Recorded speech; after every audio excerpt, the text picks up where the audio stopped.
and we are being live streamed. Welcome to Car Con Carne. This is episode 702. I'm James Van Osdol. And as I begin, I'm going to help myself to a Well-Being coffee cream brew.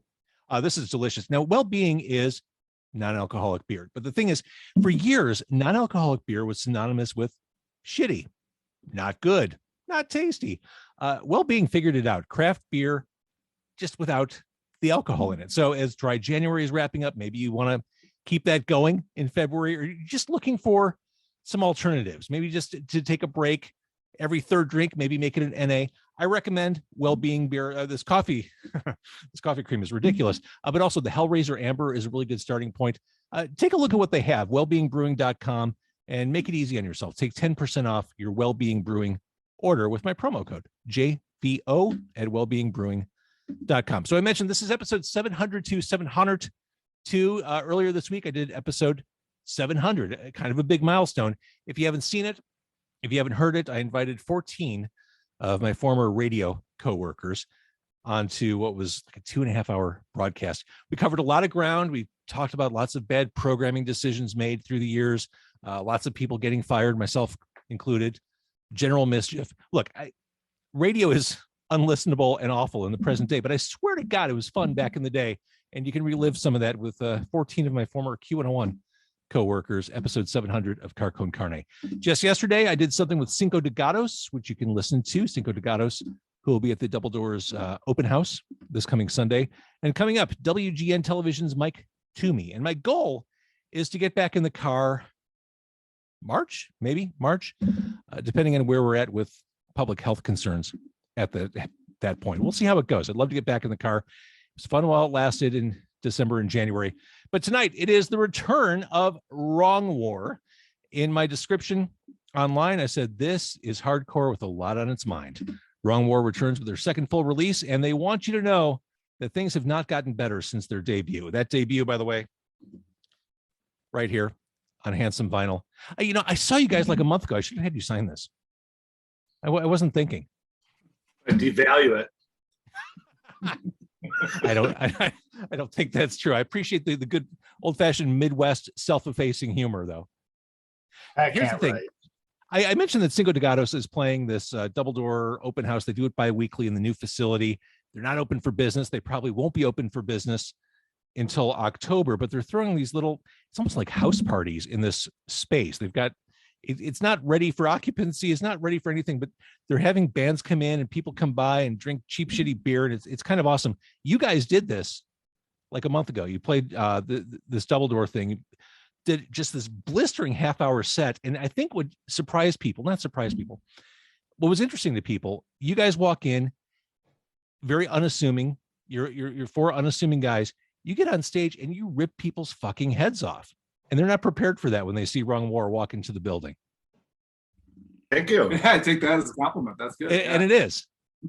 And it is. I mean, you come in there and you are dead set on making an impact, and you did. That was a blistering 30 minutes. I love being able to see you live. How does it feel to be back and kind of playing again? I know you're playing a festival in like a month or so. How does it feel to actually get up there and do what you do?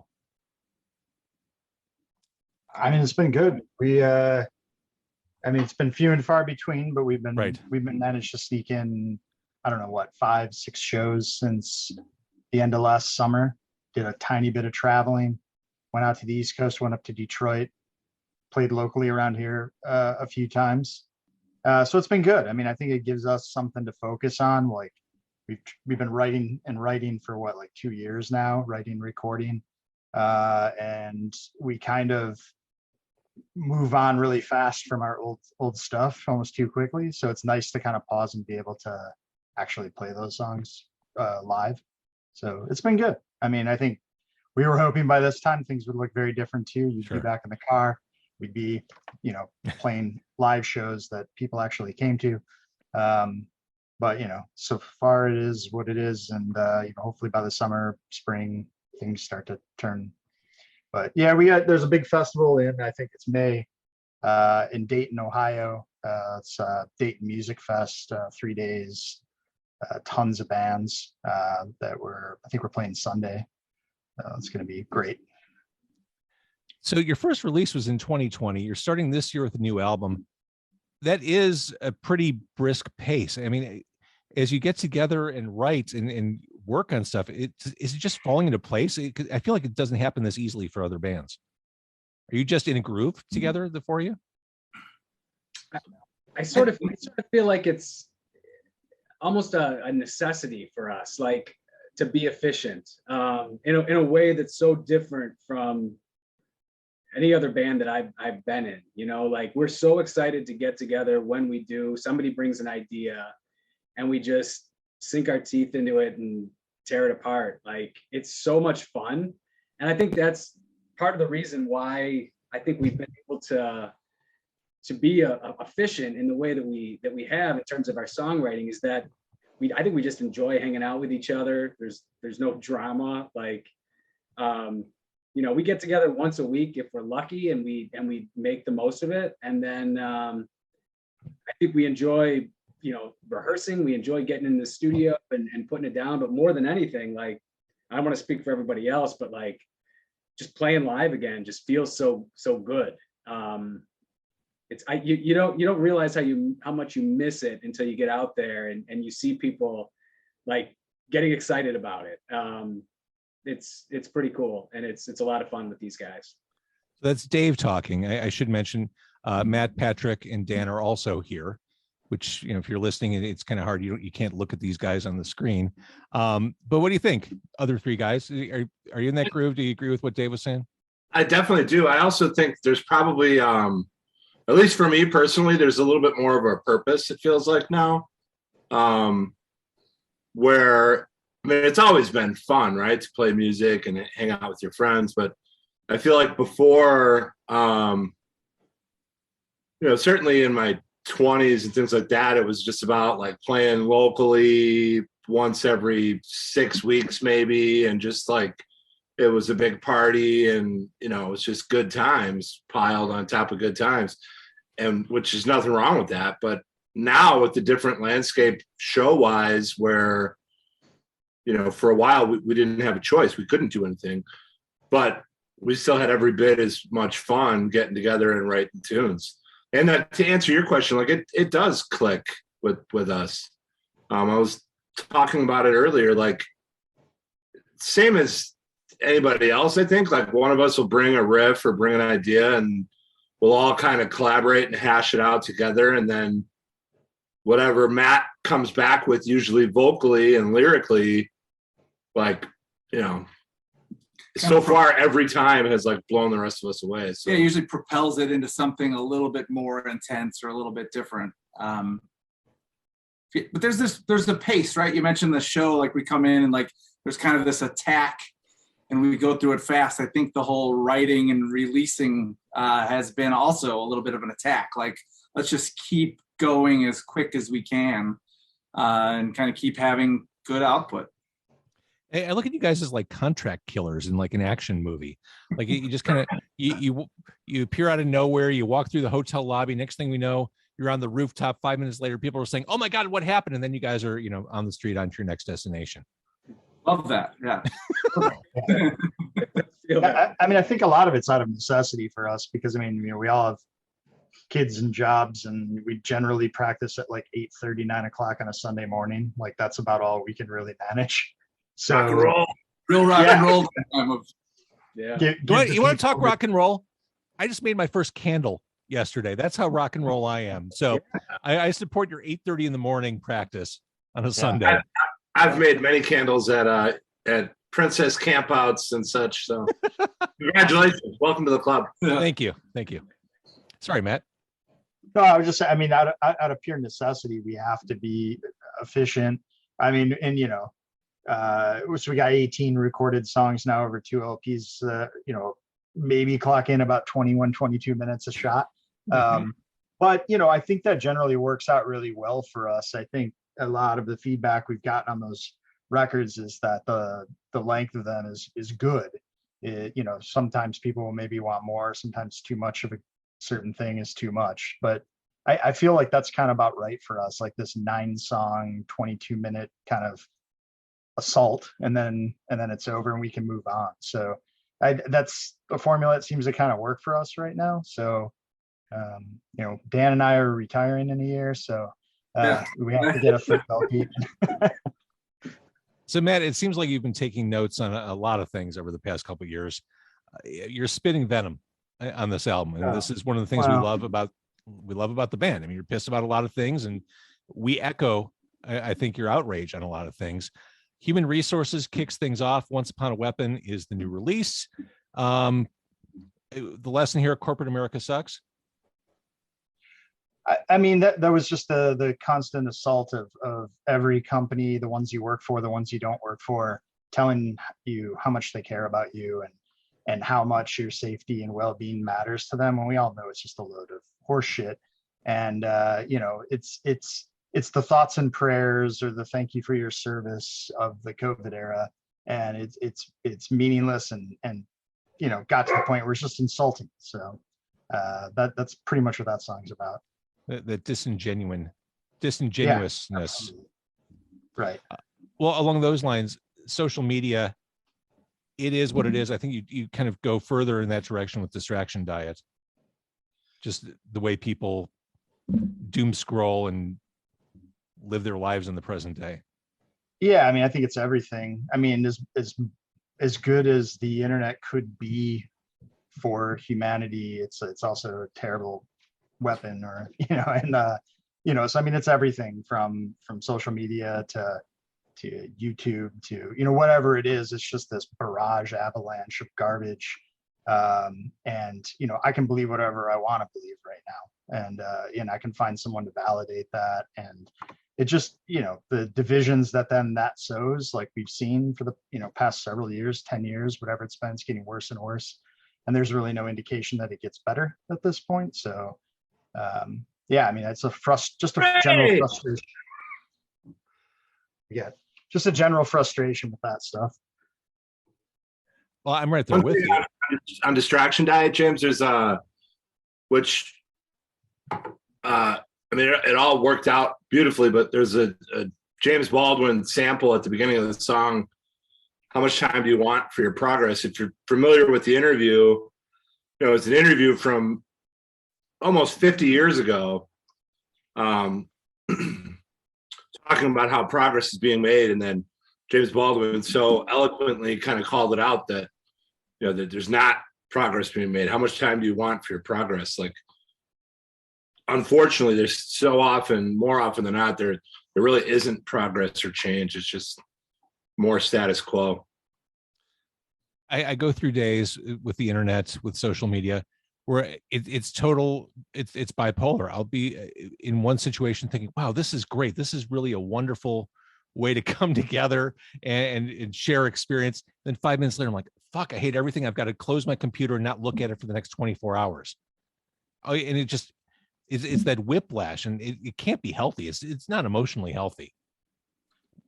Don't read the comments, but very often don't look at the people what they're doing too. It's just as bad, right? So it's a mess for sure.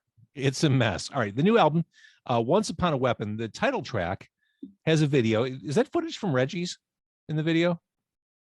Yeah, some of it. Yeah, Reggie's and the Liars Club, right? That's okay. Right. I was like playing Spot the Venue. Yeah. Chicago band videos. Yeah, a couple venues in that one. We haven't had a lot of shows to get footage from. Yeah, there was like 3 different people, Matt Adama, Chris Peters, and Z from Wasted Ink. That was the live footage. And then Wendy Norton from Norton Video kind of took all of it and made the video.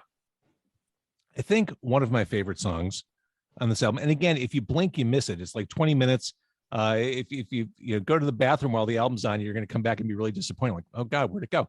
1 Year to Ancient, I think, is one of my favorite songs. I lifted lyrics from that in the description of this episode. If you cluster them together, they read great. Resist, abide, never satisfy. Resist or hide, never satisfied. Resist, defy, never satisfy. Tell me, Matt, where this song came from, or what you were thinking. Well, I this summer I'll turn 50, so that was sort of my reflection on that final year, right before that grand milestone is hit. And I think it was also that in combination, the end of that song is sort of like, all right, I know I'm the old man on the stage yelling at you right now about how things are messed up or how things could change, but really I ought to shut up and let the youth take over. I mean, I think that goes back, I maybe even last time we did this, we talked about it. And, going in 2 years ago and a lot of the youthful energy that was around that I was seeing, I was just super inspired by that. Like a lot of the protest movements and Black Lives Matter marches, just seeing kids like angry, pissed, engaged. That was like super inspirational to me because I mean, that's how I felt when I was younger. And then life happens and then you come back around and you go, oh yeah, wait a minute, I still feel that way. And so, I mean, I think that the song was kind of a combination of just getting older and seeing that on the horizon and creeping up and, trying to figure out where you fit in that place, but at the same time also sort of seeding the anger to the youth, I think, and kind of giving them what you have and then kind of getting out of the way, right? So I like that perspective, but age has come up a lot in recent interviews. It's come up in my life. I mentioned when I did my Q101 episode 700 a couple of nights ago, my last radio job, I was told by my boss to shave my beard because it had gray hair in it. It wasn't appropriate for where I was working. So I've been very aware and focused on age. And then you see someone like Bill Maher on TV saying that ageism is like the last acceptable bias with employers, with the world. Like that's the one prejudice that people still do and don't get called on. And so I guess my question to you is, do you think of the number? Do you think of 50? Do you think of, I'm past my point? Do you really think that or do you still think you have stuff to offer? I guess is my question. Oh, I think so. But I mean, I think at the same time, like I'm not the lone voice, right? I mean, I think if you think about what we were talking about earlier in terms of like the internet and disinformation and all of that stuff, the whole world at this point, nobody wants to have a dialogue. Everybody just wants to have a monologue. And you're wrong. Sorry. Yeah, well, just we're having yeah, except for you. But I mean, like, so that's I guess my acknowledgement of like it's just not my place. We had an opportunity, I feel, to do things, to change things, whether personally or socially. I don't really know if it's that much of a better position when I was 20 right now. The world seems colossally fucked up. And I have young kids. We all have young kids. So where do they go? And there's no reason they need to spin their wheels on the tracks we're leaving behind, because that didn't get us anywhere. So, I mean, I still think that people of age have tons to offer. Wisdom is huge. I'm so full of wisdom. I'm so full of wisdom. Right. And, but I mean, I think, at the same time, like, there's gotta be new answers somewhere. Yeah. There's gotta be. I agree with that. So again, this new album, Once Upon a Weapon, I held up the last release here, Fixed Against Forever. This is on vinyl. I know vinyl is coming for the new album, but I think you got caught in that Adele shitstorm that every other artist got caught in, didn't you? Like it caused delays across the board. Extremely. Yeah, we're working with the label I do. I got 4 or 5 releases right now. I'm working with Smash Plastic here in Chicago. I've always wanted to kind of have a good relationship with the local pressing plant. And yeah, they're great. I mean, they've been great, but they're also slammed and backed up. So I mean, 30-ish weeks production time on anything. So wow. Do we wait to release these songs into the wild, end of the summer? I just don't think we were really willing to do that. I mean, this record probably could have came out the end of the fall, if we, but we were trying to figure out what to do with the vinyl and stuff. So it's coming, but probably not till the end of the summer, maybe. And then it just kind of becomes a new marketing plan, right? It's like it's a second wave of promotion and activity. I mean, records these days, I mean, you're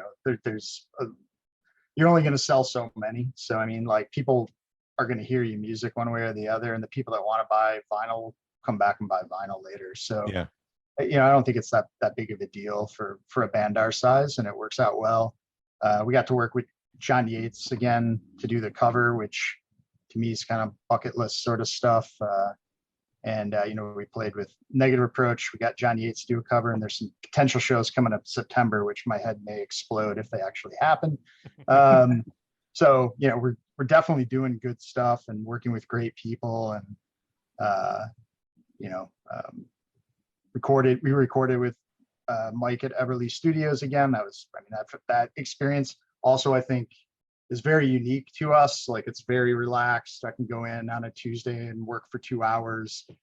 And he was very accommodating to like sort of the weird COVID world, as well as our sort of like piecemeal schedule. And coming back with Wrong War is the first time I've been in his studio since like the early 2000s, pre kind of almost the digital era. And what a world of difference that makes. I mean, you can just sit there and fine tune, nitpick stuff until you hit the point of diminishing returns and realize you've gone too far. Or Mike tells me to go the fuck home. Yeah, exactly. Unless you play bass or drums, then you only get one chance. Yeah. That's the way that works. You mess up, we knock you mercy. 2 hours. Yeah. It's funny. You mentioned Smash Plastic. Love those guys. Had them on this podcast about 500 episodes ago, which seems like a million years ago. It's like probably 3 years ago at this point. I remember back then thinking, oh, this is brilliant. Like, these guys are geniuses, because vinyl was certainly ascendant and doing great at that point. 3 years later, who knew it would be that much of a bigger deal? And they're still the only game in the state of Illinois. Like, geniuses over there. Yeah. In fact, I think, they eventually were like only taking jobs from Illinois based labels, and now they're only taking jobs from people they've already taken jobs from before. Yeah. So, I think when the vinyl like sort of market imploded at the, in the middle, a few months into COVID, I think they had people from like, Belgium and whatever trying to press with them. And they just said, well, wait a minute, we started to serve the Chicago music market.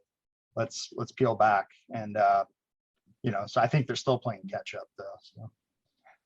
So the new album is streamable, it's listenable. The vinyl will come. It'll get there, and it'll be exciting when we do eventually get to have and hold it and touch it and put it on a turntable and drop a needle on it. Once Upon a Weapon is what we can listen to. What am I looking at? Wait, hold on. Oh my God. That wasn't the right thing. Patrick's holding up his phone to the camera. Not very well. There we go. It's Max Headroom. Why is it Max Headroom? Nobody knows. What's happening here? This is that's that if you know, kind of.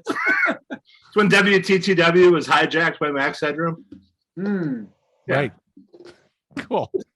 I spent a lot of time amusing myself, Jay. No, we all do. I get it. It's the past few years have been hard on all of us. Before I cut you guys loose, it's worth mentioning this entire time, bassist Dave looks like he's here to sell us something. He's sitting in front of his camera with 6 hot sauce bottles. It looks like I just arrived at like one of those parties where you have like finger sandwiches and cocktails, but in order to get the food and drinks, you got to listen to a sales pitch. Dave, what are you doing here? You got like 6 hot. Pat told me this was going to be the hot ones tonight, so I thought I was on the hot ones. So I got my hot sauces and my chips here, and yeah, but I guess it's just me and my hot sauce tonight after this. You go right for the last dab here, yeah. Now, we'll do the last one here and see. So you're a hot sauce guy, like you're impervious to heat, like you can. I don't know if I'm impervious. I just haven't like found. What you got there? Wait, can you hold the bottle up to the camera? Yeah, this is supposedly like this is a really hot one, I guess. So on that show, that's the last one, which is torturous. I've had a pea size of it, and I basically feel horrible afterwards. Like I mixed this in with my Cheerios for breakfast. It's one. Well, we should also bring up the fact that before we practice at 8:30 on a Sunday, Dave often runs like a half marathon. So yeah, this is like racing fuel. Yeah. Are there any other shows we want to mimic? I mean, wait, don't tell me. Serial. Do you guys want to kill anybody? Like, what else could we do besides hot ones? Anybody come prepared? Like, no, seriously, what are we doing here? Are we just find another show to do? Are we at the point of the interview where we just watch Dave eat chips? Wouldn't be the Is that really what's happening here? All right. So, okay, Dave, besides hot ones, what's another like make your brain melt hot sauce? I know Cholula is like, that's entry level. That's something for kids and middle school. You did that whole chip challenge thing, right? Oh, yeah. There's some. Yeah, I'm with my brother-in-law. I'm supposed to do some challenge. It's like one chip and you eat the chip. And I've actually seen Larry from Pegboy do it on. I think it's on YouTube. You can find it. And so great. You can watch what happens to him after he eats this chip. I guess I'm going to give that a try. My brother-in-law spent the $30 or whatever to buy this one chip that's supposedly like some genetically modified pepper that I don't know. It looked like it normally can kill you at a 10-foot range. I mean, in summary, this is just such a guy thing, isn't it? I think so. Yeah. This is something dumb guys do. I mean, you're a smart guy, but I mean, I get it. Like I had Herb Rosen of Liars Club and Scott Lucas in the car like 2 years ago before the pandemic. And we got the cocktail sauce from St. Elmo's, the place in Indianapolis. We got their hot cocktail sauce. We did shots of that, which was just like horseradish through the nasal cavity, like blinding. We couldn't do that, but we're all together in the car. Let's do shots. And that was painful. I feel like that wouldn't even phase Dave. Like that's amateur hour. Yeah, probably wouldn't.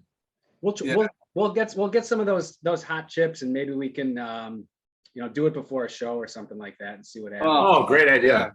Yeah. Yeah. I mean, horseradish is a different thing. I mean, you're doing pepper-based heat.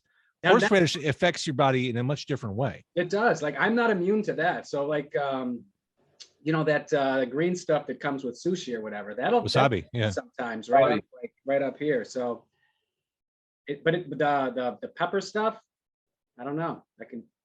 That's your superpower. Yeah, I guess so. That's your thing. My wife tells me I got to do something with that. Like, so that's why I was. Yeah, I feel like opportunities are small for that, but if you can find them, you'll own them. Yeah, let's not try that right before a show though. We had a mishap where we were in Philadelphia and we were there. So somebody's like, you got to try this cheesesteak. So we all had a really fantastic cheesesteak and then played a show. Yeah. And I thought I was going to die from cheesesteak and playing at fast paces. It just liquefied your insides. That was it. Good night, nurse. Felt horrible. Yeah, horrible. We made the bad choice. I think there was like a 9-inch and a 14-inch, and I think we went with the 14. You're excited to be in Philadelphia. What are you gonna do? Yeah, when in Rome. Yeah, go big. Yeah, exactly. All right. So hot sauce aside, let's get back to Wrong War. Once Upon a Weapon is the new release. I love it. It's 20 blistering minutes. It delivers on everything you guys promised with that first album. Keep doing what you do. I love your sound. And, obviously live, we talked about this from the jump. Live opportunities are fewer and farther between these days, but I would urge people to see you when that opportunity presents itself. Wrong War, thank you very much. Thanks. Thank you for your support too. We appreciate it.